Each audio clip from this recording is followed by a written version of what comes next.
నాకు శాంతిస్తే అయిపో. నాకు అప్పట్లో అవకాశం లేనప్పుడు నువ్వు ఆగనుంటివి, 2 పాటలు వాడి ట్రై చేయనుంటివి. ఇప్పుడు 2 వేరేలతో వాడిచి నాతో 2 వాడితే నాకెంత ముద్దుగా ఉంటది.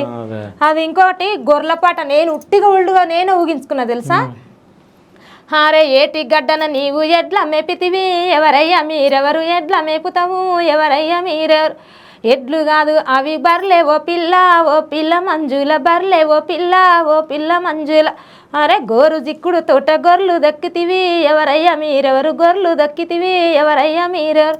గొర్రెలు కాదు అవి బర్లే ఓ పిల్ల మంజుల బర్లే ఓ పిల్ల మంజుల.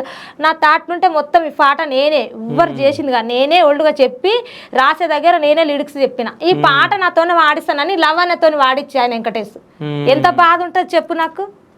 కాదు ఎప్పుడన్నా అడిగినావా ఇట్లా? నా మస్తు అడిగినా మస్తు పంచాయతీలైనాయి, మస్తు అయిపోయింది ఫోన్లల్లో. అది జరిగిన అయిపోయి అక్క. బతుకంతి అంటే నేను ఉన్నదానా? నేను వాళ్ళని పాపం బతుకమని చెప్పి నేను ఉన్నదానా?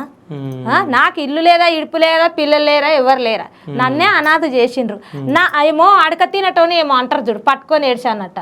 నేనే ఆడుకొని తింటా అంటే నా పాటలు తీసుకుపోయి మంట పెట్టి మందితోనే వాడిచ్చిండు ఆయన. ఎంత కోపం వస్తుంది.